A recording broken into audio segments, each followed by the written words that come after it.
18वीं लोकसभा चुनाव के परिणाम आने के बाद केंद्र में नरेंद्र मोदी के द्वारा एनडीए की सरकार बना लिए जाने के बाद यह लगातार तीसरा मौका है जबकि केंद्र में नरेंद्र मोदी के नेतृत्व में एनडीए की सरकार बनी है। लेकिन पिछले दो मौके और इस बार के मौके में ज़मीन आसमान का अंतर दिखता है। जहां पहले एनडीए के घटक दलों की तो छोड़िए, विपक्षी दल वाले किसी चीज़ को मुद्दा बनाने के पहले 100 बार सोचा करते थे किसी मुद्दा बनाएं या न बनाएं। लेकिन अब विपक्षी राजनीतिक दल तो अग्निवीर, जातिगत जनगणना जैसे मुद्दे को उछाल ही रहे हैं। एनडीए के घटक दल भी केंद्र की नरेंद्र मोदी सरकार पर दबाव बनाने के लिए तरह तरह के प्रयास करते आ रहे हैं। हालांकि जब केंद्र में नरेंद्र मोदी के नेतृत्व में वर्तमान में नरेंद्र मोदी के नेतृत्व वाली एनडीए सरकार का गठन हुआ था, जिसमें खुद की पार्टी को बहुमत से कम 240 तक ही लोकसभा की सीटें मिली है, उसकी सरकार बन रही थी, तब यह कहा गया था कि इसकी जो दो बैसाखी है, तेलुगु देशम पार्टी और जनता दल यूनाइटेड, इस दोनों के अध्यक्ष नीतीश कुमार और चंद्रबाबू नायडू अपनी राजनीतिक हित को साधने के प्रयास में दबाव बना सकते हैं और राजनीतिक हित न सधा तो फिर बीच में केंद्र की सरकार को गिरा भी सकते हैं। बजट के समय अपने राज्य आंध्र प्रदेश के लिए कुछ विशेष रियायत देने के अलावा, हालांकि तेलुगु देशम पार्टी के अध्यक्ष चंद्रबाबू नायडू की तरफ से ऐसा कुछ प्रयास करता हुआ नहीं दिख रहा है, लेकिन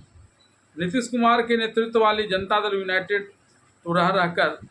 नरेंद्र मोदी को दबाव में लाने के लिए कोई न कोई शिगुफा छोड़ते ही रहती है। यह बात दिगर है कि तमाम परिस्थितियों के बावजूद अपना 100 दिन का कार्यकाल प्रधानमंत्री नरेंद्र मोदी ने पूरा कर लिया है। लेकिन सवाल 100 दिनों का नहीं है, अभी तो 5 वर्ष में शेष समय बचा हुआ ही है और इस बीच यह देखना दिलचस्प होगा कि किस प्रकार से जनता दल यूनाइटेड ने बजटीय प्रावधान के समय तो बिहार के लिए एक बड़ा हिस्सा लिया ही, उसके बावजूद भी दबाव की राजनीति कम नहीं हुई है, तरह तरह की दबाव बनाए जा रहे हैं। ऐसे में नरेंद्र मोदी की सरकार किस प्रकार से निपट पाएगी, इसे लेकर एक विश्लेषण अब तक जेडीयू के द्वारा दबाव बनाने के प्रयास को और भारतीय जनता पार्टी और नरेंद्र मोदी के द्वारा इस दबाव को कम कर बेहतर ढंग से आगे सरकार चलाने को लेकर जातिगत गणना को लेकर विपक्ष के सुर के साथ नीतीश कुमार सरकार के मंत्रियों के सुर मिलाने और बाद में तेजस्वी यादव के द्वारा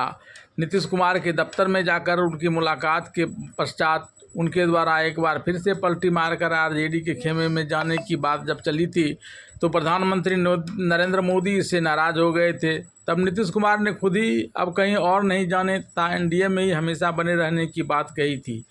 इसके बाद नीतीश कुमार ने खुद तो प्रधानमंत्री नरेंद्र मोदी को परेशानी में डालने वाला वक्तव्य देना बंद कर दिया है, लेकिन अब उनकी तरफ से उनकी पार्टी के नेता और कई मंत्री इस मामले में बोलते नजर आ रहे हैं।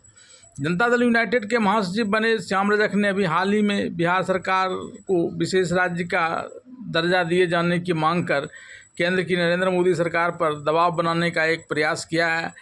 श्याम रजक के इस वक्तव्य का विशेष प्रभाव केंद्र की नरेंद्र मोदी सरकार पर पड़ता नहीं देख जनता दल यूनाइटेड के खेमे से बिहार सरकार में मंत्री बने जमा अहमद की तरफ से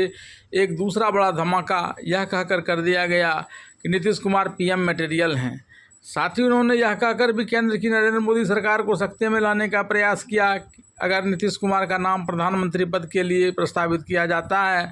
तो इन्हें पक्ष और विपक्ष सभी का समर्थन मिलेगा। कांग्रेस भी नीतीश कुमार को प्रधानमंत्री बनाने में मदद कर रही है। जेडीयू कोटे के मंत्री जमा खान के इस वक्तव्य को लेकर बीजेपी ने भी पलटवार किया। बीजेपी के राष्ट्रीय प्रवक्ता डॉक्टर अजय आलोक ने कहा कि फिलहाल केंद्र में प्रधानमंत्री पद की कोई वैकेंसी नहीं है। बीजेपी के इस पलटवार के बाद अब जेडीयू ने एक नया तरीका ईजाद किया। गत शनिवार को कार्यकारिणी की पटना में आयोजित मीटिंग के दौरान पार्टी सचिव की तरफ से जगह जगह पर पोस्टर लगाया गया था, जिसमें मुख्यमंत्री नीतीश कुमार को भारत रत्न से सम्मानित करने की मांग करने वाला स्लोगन लिखा हुआ था। उधर जनता दल यूनाइटेड की तरफ से भले ही समय समय पर प्रधानमंत्री नरेंद्र मोदी पर दबाव बनाने का प्रयास किया जा रहा हो, लेकिन खुद प्रधानमंत्री ने ऐसे किसी भी दबाव से साफ साफ इनकार किया है। गुजरात की एक सभा में बोलते हुए उन्होंने कहा कि उन पर घटक दल के किसी भी नेता की गैरवाजिब बातों का कोई दबाव नहीं पड़ता है। उनके ऊपर सिर्फ एक ही दबाव काम करता है और वह दबाव है देश की 140 करोड़ जनता की भलाई के लिए नीति बनाने और उसके क्रियान्वयन करने का दबाव।